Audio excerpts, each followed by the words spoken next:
ఓం శ్రీ మాత్రే నమః. ఛానల్లోకి స్వాగతమండి. శ్రీరామ నవమిలోపు అదృష్టం ఉన్నవారు మాత్రమే ఈ కథ వింటారు. ఈ కథ విన్నవారికి ఇంట్లో అన్నీ శుభాలే. అయితే శ్రీరామ నవమిలోపు మీరు వినవలసినటువంటి ఆ విశిష్టమైన కథ ఏంటి, ఆ కథ యొక్క సారాంశం ఏంటి, ఈ పూర్తి వివరాలు అన్నీ కూడా ఈరోజు ఈ వీడియోలో వివరంగా తెలుసుకుందాం. వీడియోలోకి వెళ్లే ముందు మా చిన్న రిక్వెస్ట్ ఏంటంటే, ఇంతకు ముందు కనుక మా ఛానల్ ని మీరు సబ్స్క్రైబ్ చేసుకున్నట్లయితే సబ్స్క్రైబ్ చేసుకోండి. అలాగే పక్కనే ఉన్న గంట సింబల్ మీద ఆల్ అప్డేట్స్ ని క్లిక్ చేయండి. అప్పుడే మేము అప్లోడ్ చేసే ప్రతి వీడియోకి మీకు నోటిఫికేషన్ అనేది వస్తుంది. ప్రతి ఒక్క ఆడపిల్ల శ్రీరాముడి లాంటి భర్త కావాలని కోరుకుంటుంది. ఏకపత్ని వ్రతుడు, ఆదర్శవంతుడుగా అందరికీ ఆదర్శంగా నిలిచాడు శ్రీరాముడు. సకలభిరాముడు, సద్గుణాల రాముడు, దశరథ రాముడు, కోదండ రాముడు, జానకీ రాముడు, ఇలా ఒకటేంటి చెప్పుకుంటూ పోతే శ్రీరాముడికి అనేక పేర్లు ఉన్నాయి. ధర్మానికి, నీతికి, మంచి మర్యాదలకు, నైతిక విలువలకు నిలువుటద్దం శ్రీరాముడు. ఏటా చైత్రశుద్ధ నవమి రోజు శ్రీరామనవమి జరుపుకుంటారు. ఈ ఏడాది శ్రీరామనవమి మరింత ప్రత్యేకంగా ఉండబోతుంది. ఎన్నో ఏళ్ల కృషి ఫలితంగా రామ జన్మస్థలమైన అయోధ్యలో రామాలయంలో బాలరాముడు కొలువు తీరాడు. అందుకే ఈ ఏడాది శ్రీరామనవమి వేడుకలు అంబరాన్ని అంటనున్నాయి. అయితే ఈ సంవత్సరం చైత్రమాసం నవమి తిథి రోజున శ్రీరామనవమి జరుపుకుంటారు. ఏప్రిల్ 16 మంగళవారం మధ్యాహ్నం 1:23 నుండి తిథి ప్రారంభమవుతుంది. ఏప్రిల్ 17వ తేదీ బుధవారం మధ్యాహ్నం 3:14 వరకు తిథి అనేది ముగుస్తుంది. సూర్యోదయానికి ఉన్న తిథి ఆధారంగా బుధవారం ఏప్రిల్ 17వ తేదీన శ్రీరామనవమి పండుగను జరుపుకుంటారు. పూజ చేసేందుకు 2:35 శుభముహూర్తంగా ఉంది. అలాగే ఈ ఏడాది శ్రీరామనవమి రోజున రవి యోగం ఏర్పడుతుంది. ఈ యోగం రోజంతా కూడా ఉంటుంది. అలాగే ఉదయం 11:51 వరకు శూలయోగం, ఆ తర్వాత గండయోగం ఉంటుంది.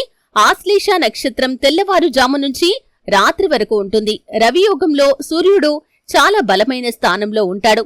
ఈ సమయంలో అన్ని రకాల దోషాలు తొలగిపోతాయి. అయితే శ్రీరామనవమిలోపు ఎవరైతే ఈ కథను వింటారో వారికి అదృష్టం అనేది వెంటాడుతుందనే చెప్పుకోవాలి. వారి జీవితంలో సకల శుభాలను వారు పొందుకుంటారు. శ్రీరామనవమిలోపు ఈ వీడియో కనుక ఎవరి కంట్లో అయితే పడుతుందో, ఎవరైతే ఈ కథను పూర్తిగా వింటారో వారు చాలా అదృష్టాన్ని పొందుకున్నట్లుగా భావించాలి. రాముడు కుక్కకు అందించిన న్యాయం గురించి రామాయణంలో ఒక అందమైన కథ ఉంది. రాముడు దయాధర్మాలు కల రాజుగా ప్రసిద్ధి చెందాడు. ప్రతిరోజు కొలువులో ప్రజల సమస్యలను తీర్చడానికి ఆయన ప్రయత్నించేవాడు. ఒకరోజు సాయంత్రం కొలువులో తన సమావేశాలు ముగించుకున్న తర్వాత ఆయన తమ్ముడైన లక్ష్మణుణ్ణి ఒకసారి బయటకు వెళ్లి ఇంకా ఎవరైనా ఎదురుచూస్తున్నారేమో చూడమంటాడు. లక్ష్మణుడికి రాముడి పట్ల ఎంతో గౌరవం, అంకితభావం. బయటకు వెళ్లి చూసి ఎవరూ లేరు, ఇవాల్టికి కొలువు చాలించవచ్చు అంటాడు. రాముడు మళ్లీ ఒకసారి వెళ్లి చూడు, ఎవరైనా ఉండవచ్చు అన్నాడు. ఇది కొంచెం అసాధారణమైన విషయమే, ఎందుకంటే తను అప్పుడే వెళ్లి చూసి వచ్చాడు. మళ్లీ వెళ్లి చూడమన్నాడు. లక్ష్మణుడు మళ్లీ వెళ్లి చూశాడు. అక్కడ ఎవరూ లేరు. అతను లోపలికి రాబోతుంటే ఒక కుక్కని గమనించాడు. అది విచారంగా కూర్చుని ఉంది. పైగా దానికి తలమీద గాయం ఉంది. కుక్కను చూసి, నువ్వు దేనికోసమైనా ఎదురుచూస్తున్నావా అని అడిగాడు లక్ష్మణుడు. అవును, నాకు రాముడే న్యాయం చెయ్యాలి అని సమాధానమిచ్చింది. సరే, లోపలికి రమ్మని లక్ష్మణుడు కుక్కను లోపలికి తీసుకుని వెళ్లాడు. కుక్క లోపలికి వచ్చి రాముడికి ప్రణామం చేసి, ఓ రామా, నాకు న్యాయం చెయ్యాలి. ఏ కారణం లేకుండా నేను హింసకు గురయ్యాను. నేను ఊరికనే నా పాటికి నేను కూర్చుని ఉన్నాను. అసలు ఏ కారణం లేకుండానే సర్వార్థ సిద్ధుడు అనే ఒక బిచ్చగాడు నా తలమీద ఒక కర్రతో కొట్టాడు. నాకు న్యాయం కావాలి అంది. వెంటనే రాముడు సర్వార్థ సిద్ధుణ్ణి అంటే ఆ బిచ్చగాన్ని తీసుకురమ్మని పంపాడు. అతన్ని తీసుకుని వచ్చారు. రాముడు, ఈ కుక్క ఏ కారణం లేకుండానే నువ్వు కొట్టావని చెబుతోంది, నీవేమంటావు అన్నాడు. దానికి ఆ బిచ్చగాడు, అవును, ఆ కుక్క చెప్పిన నేరం నేను చేశాను. నేను ఆకలి బాధకు ఓర్చుకోలేక కోపంతో చికాకుతో ఉన్నాను.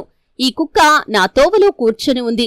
అకారణంగానే ఈ కోపంతో చికాకుతో ఈ కుక్కను నేను తలమీద కొట్టాను. మీరు నాకు ఏ శిక్ష వేయాలనుకుంటే అది వెయ్యండి అని అన్నాడు.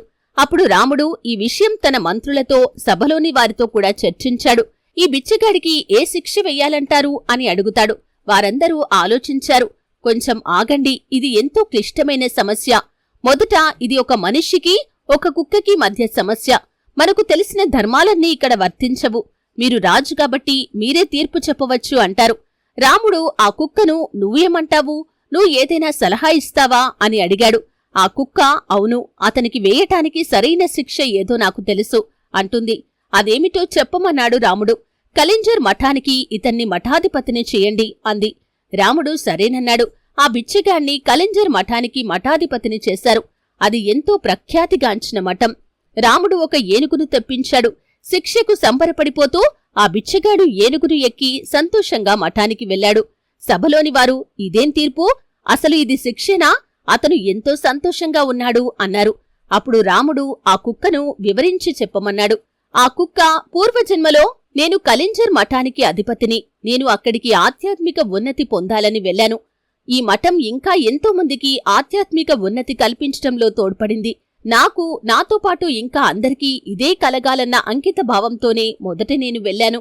నేను ఎంతో కృషి చేశాను, చేయగలిగిందంతా చేశాను. కాని రోజులు గడుస్తున్న కొద్దీ వేరే ప్రభావాలకు అప్పుడప్పుడు నేను లొంగిపోయాను. చాలా వరకు నేను ఎంతో స్థిరంగానే నిలబడ్డాను, కాని అప్పుడప్పుడు నేను లొంగిపోయాను. మఠాధిపతిని కావటం వల్ల నాకు వచ్చిన పేరు ప్రఖ్యాతలు ఎక్కడో నన్ను ప్రభావితం చేశాయి. చాలాసార్లు నా అహంకారం పనిచేసింది కాని నేను కాదు. ఎన్నోసార్లు ప్రజలు నా స్థాయికి ఇస్తున్న గుర్తింపుకు ఆనందపడేదాన్ని. ప్రజలు నన్ను ఒక సాధువుగా చూడటం మొదలుపెట్టారు. నా అంతరంగంలో నాకు తెలుసు నేను అలా లేనని. కాని నేను ఓ సాధువులా ప్రవర్తించటం మొదలుపెట్టాను. ఒక సాధువుకి చెందవలసినవి నాకు చెందాలని హక్కుగా అడిగాను. నా పరిణామానికి నేను పూర్తిగా అంకితం అవ్వలేకపోయాను. కాని అలా నటించటం మొదలుపెట్టాను. ఎలాగూ ప్రజలు అందుకు సహకరించారు. ఇలాంటివి ఎన్నో జరిగాయి. మెల్లిగా నా ఆధ్యాత్మిక ఉన్నతి మీద, నా చుట్టూరా ఉన్నవారి ఆధ్యాత్మిక ఉన్నతి మీద అంకిత భావం సడలింది. ఎన్నోసార్లు తిరిగి ఆ స్థితికి చేరుకోటానికి ప్రయత్నం చేశారు. కాని నా చుట్టూ ఉన్న పేరు ప్రఖ్యాతల వల్ల నేను దారి తప్పాను. ఈ సద్వార్థ సిద్ధుడికి, ఈ బిచ్చగాడికి కూడా కోపం ఉంది, అహంకారం ఉంది. ఊరికే చిరాకు పడతాడు. అందుకని చేసినట్లుగానే ఊరికే చిరాకు పడతాడు. అందుకని తనను తానే శిక్షించుకుంటాడని నాకు తెలుసు. నేను చేసినట్లుగానే అతడూ చేస్తాడు. అందుకే అతనికి ఇది సరైన శిక్ష, అతన్ని కలింజర్ మఠానికి మఠాధిపతిని చేయటం అని కుక్క చెప్పింది. ఈ విధంగా కుక్కకి రాముడు చేసినటువంటి న్యాయం గురించి రామాయణంలో ఒక కథ ఉంది. అంటే చుట్టూ ఉన్న పరిస్థితులకి, ప్రలోభాలకి ఎవరైతే లొంగిపోతారో చివరికి వారిని వారు శిక్షించుకుంటారు. అందుకే కలింగర్ మఠానికి మఠాధిపతిని చేయమని కుక్క రాముణ్ణి న్యాయం కోరింది. రాముడు తన కోరికను నెరవేర్చాడు. తర్వాత ఖచ్చితంగా ఆ బిచ్చగాడు తన తప్పు తాను తెలుసుకుంటాడని ఆ కుక్క నమ్మినట్లుగానే జరిగింది. అలాగే శ్రీరామ నవమి రోజు రాముణ్ణి పూజించి వడపప్పు, పానకం నైవేద్యం చేసి అందరికీ పంచుతారు. అలాగే ఉత్సవాల్లో భాగంగా అన్నదానం నిర్వహిస్తుంటారు. గ్రామాల్లో పేద ధనిక భేదాలు లేకుండా రాములవారి ప్రసాదాన్ని స్వీకరించటం పరిపాటి. శ్రీరామ నవమి రోజున సీతారామ కళ్యాణం చేస్తే సకల శుభాలు చేకూరుతాయి, అష్టైశ్వర్యాలు చేకూరుతాయి. రావణ సంహారం చేసి ధర్మాన్ని రక్షించాడు శ్రీరాముడు. మానవుడు ఎలా ఉండాలి, బంధాలను ఎలా గౌరవించాలి, ఎలా కాపాడుకోవాలి అని ఆచరించి చూపించాడు శ్రీరామచంద్రుడు. చూశారు కదండి శ్రీరామ నవమి యొక్క విశిష్టత ఏంటి. అలాగే రామాయణంలో కుక్కకి రాముడు చేసిన న్యాయం గురించి ఎటువంటి కథ ఉంది. ఈ పూర్తి వివరాలు తెలుసుకున్నారు. వీడియో నచ్చితే ఖచ్చితంగా లైక్ చేయండి. మరిన్ని మంచి మంచి వీడియోల కోసం ఇప్పుడే మా ఛానల్ని సబ్స్క్రైబ్ చేసుకోండి.